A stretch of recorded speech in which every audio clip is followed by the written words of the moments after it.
Hello दोस्तों, कैसे हो आप सब। मैं उम्मीद करता हूँ आप सब अच्छे होंगे। लेकिन ये ग्लोबल टेंशन को देखकर जो ईरान इजराइल के अंदर हो रहा है और यूएसए की तरफ से, डोनाल्ड ट्रंप की तरफ से एक बड़ी स्टेटमेंट निकल के आई है। यहाँ पे क्या ये ग्लोबल टेंशन बढ़ेगी या कम होगी, और उसका क्रिप्टो करेंसी मार्केट पे, खासकर बिटकॉइन पे क्या इम्पैक्ट पड़ना चाहिए, उसके बारे में इस वीडियो के अंदर आपको बताऊंगा। क्योंकि जब भी ऐसी सिचुएशन हो जाती है ना, तो लोग जो है परेशान हो जाते हैं, और होना भी चाहिए। क्योंकि बिटकॉइन तो फिर भी यहाँ पे चलो ऑल टाइम हाई के आसपास है, इथेरियम भी चलो इतना नहीं टूटा है, लेकिन जो दूसरे कॉइन्स हैं, जो अदर क्रिप्टो करेंसी हैं, जिनको हम ज़्यादातर झिंगी लाला कॉइन कहते हैं, उनकी बैंड बज जाती है, और हम में से ज़्यादातर लोग वही कॉइन्स लेके बैठे हुए हैं। अब दिक्कत ये है कि ग्लोबल टेंशन की वजह से इमीडिएटली एक इम्पैक्ट देखने को मिला था। बिटकॉइन $1,00,000, 1,02,000-3,000 पे आ गया था। अब रिकवरी दिखा रहा है, और ओवरऑल क्रिप्टो करेंसी मार्केट के अंदर कुछ रिकवरी के सिग्नल मिल रहे हैं। लेकिन ग्लोबल टेंशन जो बढ़ती दिख रही है, उसका क्या इम्पैक्ट पड़ेगा, और कुछ कॉइन्स की बात करेंगे, बड़े बड़े इंस्टीट्यूशंस क्या कर रहे हैं उनकी बात करेंगे। और ये वीकेंड है, यहाँ पे वाइट कॉलर बाबू लोग बैठे नहीं होते हैं जो इतनी बड़ी मैन्युपुलेशन या डिप में हो तो बाइंग कर सकें। तो ओवरऑल क्या चल रहा है, बड़ी असमंजस की स्थिति है, उसके बारे में मैं इस वीडियो के अंदर आपको बताने की कोशिश करूँगा। तो दोस्तों, बहुत कुछ है आज की वीडियो में आपको बताने के लिए, समझाने के लिए। सिचुएशन अच्छी नहीं है, लेकिन यहाँ पर बिटकॉइन जिस हिसाब से रिकवरी दिखा रहा है, या कम से कम यहाँ पे इतना क्रैश नहीं कर रहा है, वो एक उम्मीद दे रहा है कि हाँ, अभी बहुत कुछ होना बाकी है 2025 के अंदर। कुछ शेयर भी कीजिएगा, क्योंकि यहाँ पर सबसे पहले मैं बिटकॉइन की बात करूँगा। और अच्छी बात क्या है कि इतनी ग्लोबल टेंशन के बाद में भी बिटकॉइन ने एक इमीडिएट रिएक्शन तो दिखाया, लेकिन अभी रिकवरी होते देखने को मिल रही है। टेक्निकली एक रेजिस्टेंस के ऊपर फंसा हुआ है, और टेक्निकली एक सपोर्ट जब क्रैश किया था वहां आया था। उसके बारे में थोड़ा टेक्निकल जब हम बात करेंगे तब करेंगे। लेकिन ईरान इजराइल के अंदर जो एस्केलेशन हो रही है, यहाँ पर एक और अभी अटैक की न्यूज़ आ रही है कि एक दूसरे के ऊपर वो अटैक कर रहे हैं, उनके डिफेंस सिस्टम के ऊपर, और ये कल की बात निकल के आई है। तो कहीं ना कहीं वो और जो है ग्लोबल टेंशन बढ़ा देता है। और ग्लोबल जब टेंशन बढ़ती है, तो यहाँ पे अमेरिका और इजराइल, आपको पता है, यूजुअली साथ ही होते हैं। तो ईरान कभी अमेरिका के किसी फैसिलिटी पे अटैक ना कर दे, तो इसके लिए डोनाल्ड ट्रंप ने एक वार्निंग इशू की है, और उन्होंने अपनी स्टेटमेंट के अंदर ये बोला है कि यूएसए का कोई लेना देना नहीं है, आप यहाँ पर हमारे ऊपर कुछ करने की कोशिश मत कीजिएगा। अगर ऐसा करोगे तो हम फुल फोर्स के साथ में उसका जवाब देंगे। लेकिन अगर ये चीज़ों को निपटाना चाहते हो तो बहुत इजीली निपटाया जा सकता है। ये प्रेसिडेंट ट्रंप की स्टेटमेंट निकल गई है। लेकिन पहले इजराइल ने अटैक किया था ईरान के ऊपर, फिर ईरान ने बैलिस्टिक मिसाइल्स छोड़ी, तो वो जो है इजराइल की कैपिटल पे कुछ जाके गिरी भी।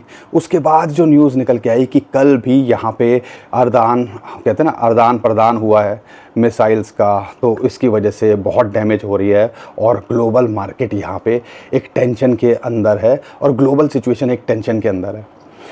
लेकिन जब भी ऐसी टेंशन होती है तो यूजुअली दो चीज़ें बढ़ती हैं, क्योंकि मिडल ईस्ट के अंदर टेंशन यानी कि ऑयल के ऊपर डायरेक्ट उसका इम्पैक्ट पड़ता है, क्योंकि ईरान जो है ऑयल का एक बड़ा सप्लायर है। तो यहाँ पे आप देखोगे क्रूड ऑयल के अंदर एक बड़ा पंप देखने को मिल रहा है, एक बड़ा उछाल देखने को मिल रहा है। क्रूड का प्राइस अगर बढ़ेगा तो अल्टीमेटली पेट्रोल, डीजल, इन सब के प्राइस भी जो है ऊपर जाते दिखेंगे। और इसी को कहते हैं कि यहाँ पर जब भी ऐसे प्राइस बढ़ते हैं तो सारा कुछ महंगा होगा, तो कहीं ना कहीं उसका इम्पैक्ट पूरी दुनिया पे पड़ता है। तो ये एक डायरेक्ट है, जिसकी वजह से यहाँ पे ग्लोबल टेंशन के अंदर या ग्लोबल मार्केट्स के ऊपर हमें इम्पैक्ट देखने को मिलता है। लेकिन जो दूसरी बात है जो समझने की है, जब भी ग्लोबल अनसर्टेनिटी होती है तो फिर ऑयल तो एक चीज़ है, चलो लोग हर कोई कंज्यूम करता है, उसके प्राइस बढ़ेंगे तो सब चीज़ महंगी होंगी, तो सारी दुनिया पे इम्पैक्ट पड़ेगा। लेकिन जब गोल्ड का प्राइस बढ़ने लगे तो यानी कि लोगों को अब इकोनॉमीज़ पे, कंट्रीज़ पे विश्वास नहीं रहा है, या ऐसा लगता है कि यार और ज़्यादा टेंशन होगी, तो यहाँ पर कम से कम हमारे पास ऐसी चीज़ होनी चाहिए जो कहीं ना कहीं हमें बचा सके, संभाल सके। और वो फिर हम देखते हैं कि गोल्ड का प्राइस आज की डेट में 1,02,000, 1,03,000 रुपये है। 10 ग्राम के रेट की बात कर रहा हूँ मैं, 1 तोले की बात कर रहा हूँ। 1 लाख को पार कर गया। 4-5 साल पहले 30-35 हज़ार रुपये था। तो गोल्ड ने भी एक फेयर रिटर्न तो दिया ही है। तो गोल्ड का बढ़ना कहीं ना कहीं ये इशारा देता है कि हाँ भैया, कुछ ना कुछ यहाँ पे टेंशन है, और इसको एंटिसिपेट करके यहाँ पे गोल्ड के अंदर भी लोग इन्वेस्ट कर रहे हैं।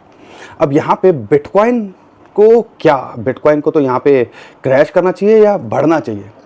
अगर आप देखोगे जब ग्लोबल रिसेशन आया था या कभी भी अनसर्टेनिटी होती है, 2008 में लोग गोल्ड के प्राइस बढ़े थे, तो यहाँ पे बिटकॉइन को भी डिजिटल गोल्ड बोला जाता है। और इसका इजाद ही इसलिए हुआ था कि यार एक जब ग्लोबल अनसर्टेनिटी हो तो कहीं ना कहीं एक पैरेलल इकोनॉमी हो या बिटकॉइन उसको संभाल सके।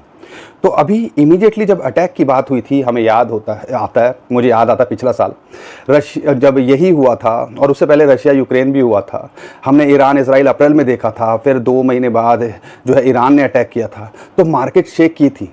और उसके बाद बिटकॉइन ने नया ऑल टाइम हाई बनाया और आज $1,00,000 के ऊपर है, और उस टाइम पे 50,000 डॉलर्स के आसपास था।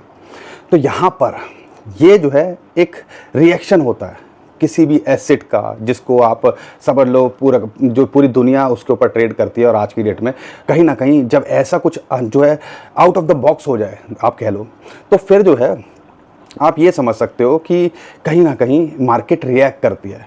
और वही स्टॉक मार्केट के साथ में हमने बिटकॉइन को करते देखा। स्टॉक मार्केट, यूएसए की मार्केट अच्छी खासी गिरी हुई थी जब फ्राइडे को क्लोज हुई थी, लेकिन बिटकॉइन भी गिरा था। लेकिन बिटकॉइन यहाँ रिकवरी करते देखने को मिल रहा है। $1,02,000 जहाँ टेक्निकल इसको सपोर्ट थी, $1,02,000 $1,03,000, वहाँ पे फिबोनाची की रेशियो है 1.618। और आप कह लीजिए जो 50 डे मूविंग एवरेज, ये जो ग्रीन लाइन आपको दिख रही है, वो एक सपोर्ट का काम कर रही है। वहाँ इसको सपोर्ट मिली। हफ्ते भर पहले भी ऐसे सीन हुआ था कि रिजेक्शन आई थी, फिर वहाँ से सपोर्ट मिली, बाउंस बैक कर गया। तो 50 डे मूविंग एवरेज एक इंपॉर्टेंट सपोर्ट का काम करता है, वहाँ से बाउंस बैक किया। और अभी जो 21 डे मूविंग एवरेज है जो कि लगभग निकल के आती है $1,06,000 $1,05,000 के आसपास, वो इसके लिए रेजिस्टेंस का काम कर रही है। और आप देखो बार बार वहाँ हिट कर रहा है और वहाँ से रिजेक्ट हो रहा है। तो अभी ये 2 लेवल हैं कि रेजिस्टेंस कहाँ है, सपोर्ट कहाँ है, ये आपको पता होना चाहिए। अगर रेजिस्टेंस को पार करेगा तो ये अपने ऑल टाइम हाई को ट्राई करता देखने को मिल सकता है। अगर ये 50 डे मूविंग एवरेज या 1,00,000 की जो सपोर्ट है, साइकोलॉजिकल सपोर्ट भी है, स्ट्रॉन्ग सपोर्ट भी है, उसको लूज करता है, तो एक इंपॉर्टेंट सपोर्ट हमें नहीं लगता है कि इसको इतना आसानी से ब्रेक कर पाएगा।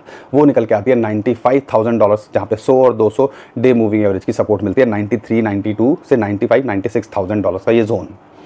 तो ओवरऑल टेक्निकल्स भी काम कर रहे हैं, ग्लोबल सिचुएशन भी यहाँ पे ऐसी लग रही है। लेकिन बिटकॉइन ने जिस हिसाब से रिकवरी दिखाई है, तो कहीं ना कहीं ये तो सिग्नल मिलता है कि हाँ यार, कहीं ना कहीं जब ग्लोबल अनसर्टेनिटी होती है, क्योंकि कल भी अटैक हुए हैं, तो इसकी वजह से तो पैनिक होना चाहिए था। लेकिन बिटकॉइन यहाँ रिकवरी करते देखने को मिल रहा है, $1,03,000 से $1,06,000 हो गया। तो कहीं ना कहीं ये इशारा मिल रहा है कि हाँ यार, ये उसी तरह रिएक्ट कर रहा है जैसा इसको करना चाहिए था। लेकिन यू नेवर नो मैन्युपुलेटर्स नए हफ्ते में क्या करते हैं। और ये मत भूलिएगा, फेड की मीटिंग होनी है 18 तारीख को एफओएमसी की, जिसके अंदर इंटरेस्ट रेट डिसीजन की बात होगी। चांसेस बहुत कम है कि इंटरेस्ट रेट घटाया जाए, लेकिन अगर वो होता है तो एक बड़ा बूस्ट मिलता देखने को मिल सकता है।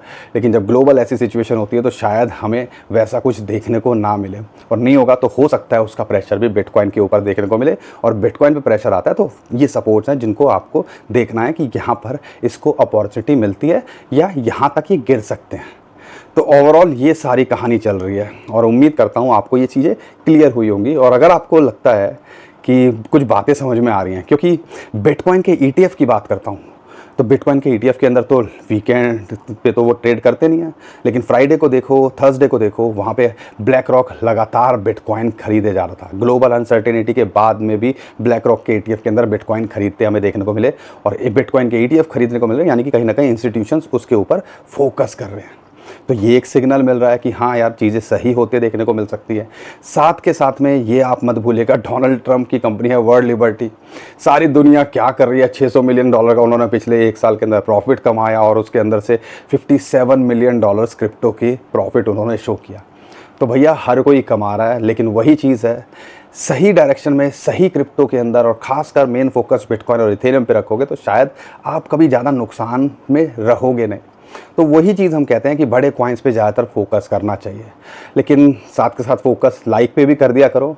सिचुएशन गड़बड़ाई हुई है, लेकिन हमारा लाइक का बटन बिल्कुल सही है, तो सपोर्ट किया करो, लाइक कर दिया करो, ताकि हमें भी मोटिवेशन मिलती रहे और हम लगातार आपके सामने ऐसा ऐसा कंटेंट लेके आते रहें।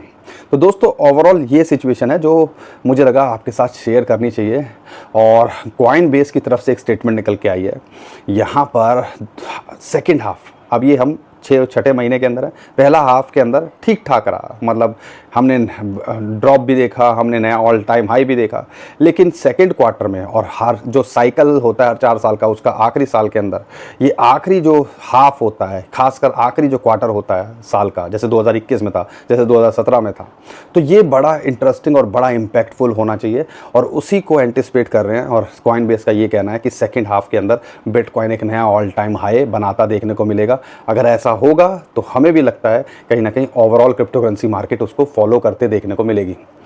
तो ये सारी सिचुएशन है जो मुझे लगा आपके साथ शेयर करनी चाहिए। लेकिन हमारे झिंगी लाला कॉइन कुछ कर नहीं रहे हैं और उसके लिए कहीं ना कहीं हमें बहुत टेंशन है, सबको ही टेंशन है, क्योंकि ज़्यादातर सबके पास वही कॉइन है, ऑल्ट कॉइन्स ही हैं।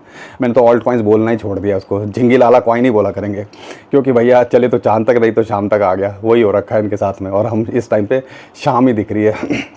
तो यहाँ पर हमारे साथ हो क्या रहा है? बिटकॉइन स्टेबल है या बिटकॉइन फिर भी नहीं गिर रहा है, जो उसको मार्केट ग्लोबल सिचुएशन में रिएक्ट करना चाहिए वैसा देखने को मिल रहा है, जैसे गोल्ड करता है। लेकिन यहाँ पर overall crypto currency market uncertain है। यहाँ पर अगर देखते हो बिटकॉइन की डोमिनेंस वो 65% के आसपास पहुँच गई है, जो कि कहीं ना कहीं वही बता रहा है कि बिटकॉइन नहीं गिर रहा है जितने ऑल्ट कॉइन्स गिर रहे हैं। और बिटकॉइन की डोमिनेंस को गिरना ज़रूरी है अगर हम चाहते हैं एक बड़ा ऑल्ट सीज़न देखना, और ख़ासकर ये 60 के नीचे आए तो हमें लगता है एक बड़ा खेल होगा। अच्छी बात क्या है, राहत की बात क्या है कि यहाँ पे इथेरियम इतना नहीं गिरा है अगर हम दूसरे कॉइन से कंपेयर करते हैं।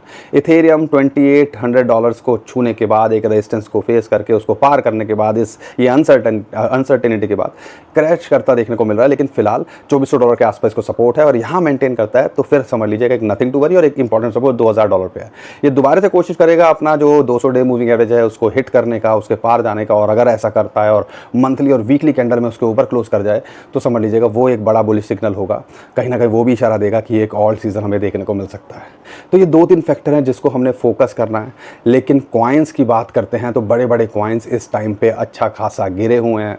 अगर मैं बात करता हूँ XRP $2 के आसपास है, अपॉर्चुनिटी की तरह है। अगर आप लॉन्ग टर्म के लिए फोकस कर रहे हो, शॉर्ट टर्म में देख रहे हो, तो जब ऐसी चीज़ें होती हैं तो आपको कॉइन से दूर रहना चाहिए। बिटकॉइन में तो फिर भी पता है कि चलो टेक्निकल सपोर्ट काम कर लेते हैं। इन कॉइन्स में किसी भी, क्या बड़ा हो छोटा हो, कोई सपोर्ट काम नहीं करती है और फिर हम यहाँ पर स्टॉप लॉस लगाते हैं, वो हिट होते हैं, या स्टॉप लॉस लगाते ही नहीं है और लोगों का माल उड़ता है फ्यूचर ट्रेडिंग के अंदर। स्पॉट में है अगर वो चीज़ तो आपको पता है देर सवेर में रिकवर कर जाएगी। डिफरेंस समझो, तो ये आपको समझना है। XRP की सुई की बात करते हैं, $3 के नीचे मिल रहा है, एक अपॉर्चुनिटी की तरह लगता है। ADA $0.6 के आसपास मिल रहा है, एक अपॉर्चुनिटी की तरह लगता है। सोलाना ETF आने की उम्मीद है जुलाई के अंदर, $140-45 के आसपास मिल रहा है, एक सपोर्ट पे है, अपॉर्चुनिटी लगती है। एक लॉन्ग टर्म में कुछ अच्छा करता देखने को मिल सकता है, अपने ऑल टाइम हाई को ये भी छूने का पोटेंशियल रखता है, इथेरियम भी छूने का पोटेंशियल रखता है, XRP भी छूने का पोटेंशियल रखता है। तो ऐसे कॉइन्स पे फोकस किया जा सकता है। बाकी झिंगी लाला कॉइन जब मार्केट के अंदर रैली आती है, आप में से ज़्यादातर लोग नए हैं, 2021 की हिस्ट्री देख लीजिएगा, 2017 की हिस्ट्री देख लीजिएगा, जब रैली आएगी ना तो ये सब भी भागते देखेंगे। लेकिन वो रैली कब आएगी, छोटी छोटी झटके तो मिलते हैं, नवंबर दिसंबर में देखने को मिला, उससे पहले कुछ महीने पहले भी देखने को मिला था। तो ये झटके तो मिलते हैं, लेकिन वो मज़े वाली बात नहीं है कि जिसमें लोगों की किस्मत चेंज होती है। उसी का इंतज़ार हर कोई कर रहा है और उसी का इंतज़ार हम भी कर रहे हैं, और उम्मीद है 2025 के अंदर अभी ये सारी चीज़ें आपको होते देखने को मिले। लेकिन सब कुछ करने के लिए सबसे पहले आप, अगर कुछ नहीं पता है तो एक ब्लैंक पेपर लीजिएगा, अपना पूरा का पूरा पोर्टफोलियो डिज़ाइन कीजिएगा और यहाँ पे फोकस इथेरियम और बिटकॉइन पे ज़्यादा कीजिएगा। और हर कैटेगरी के, यानी कि 50% आपका बिटकॉइन हो, 25% इथेरियम हो, बाकी 25% में हर कैटेगरी के टॉप कॉइन जो होंगे ना, या टॉप 2 कॉइन्स पे फोकस कर लोगे तो कहीं ना कहीं एक बैलेंस्ड आपका पोर्टफोलियो बन सकता है। उस पर आपको फोकस करना चाहिए। बाकी दोस्तों, हम कोई फाइनेंशियल एडवाइज़र नहीं है, हम तो कोशिश करते हैं जो भी इन्फॉर्मेशन है आपके साथ शेयर करने की और अपना एक्सपीरियंस शेयर करने की। बाकी आपको डिसाइड करना है। सिचुएशन जब भी ऐसी होती है, हमने रिकवर करते देखने को मिला है। रशिया यूक्रेन देखा, हमने कोरोना देखा, हमने ईरान इजराइल देखा, हमने दोबारा से ईरान इजराइल देखा, US से ईरान देखा, पता नहीं क्या क्या देख लिया।